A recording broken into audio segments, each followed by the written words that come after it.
Ngayon may papakita naman tayong interview kay dating Pangulong Rodrigo Duterte mula naman sa SMNI.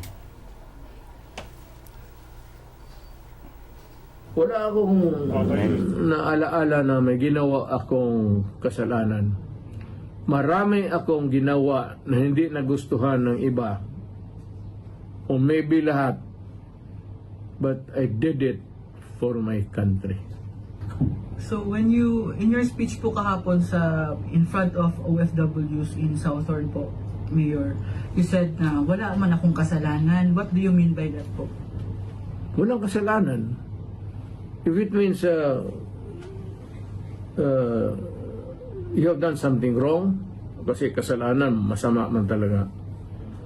Wala akong naalaala na may ginawa akong kasalanan. Marami akong ginawa na hindi nagustuhan ng iba. O maybe lahat. But I did it for my country. Hindi ako yumaman. Wala akong nakuha. Pobre pa rin ako.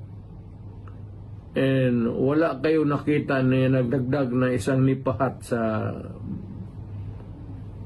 bahay ko. Wala kayong nakita na bagong kotse, wala kayong kita mo ito, katagal na itong panalangin ng apo ko. Took me so long at night. Kasi ayaw ko rin na gumastos yung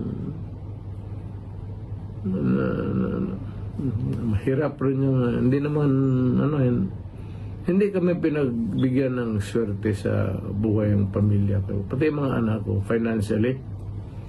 Hindi na pretty hard but we cannot afford the extra things in life. Kung hindi ako mapasok, hindi talaga ito makakita ng Disneyland itong daughter ko. Tagal niyang hinihingi yan sa tatay pati nanay, sabi lang bukas.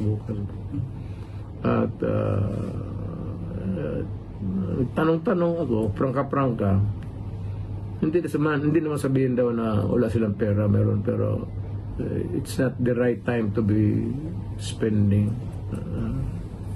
So maniwala ako kasi kayong taga Davao, kilala naman ninyo kami, ako mismo. Okay, part of... Alam ninyo yan. Okay po. Whether or not mag-succeed o mag-fail yung destiny will be part of your destiny in life. Yes, Mayor. Fourth question po. Part of your going to the rally, pag mag-endorse po kayo ng PDP laban candidates po, is tulungan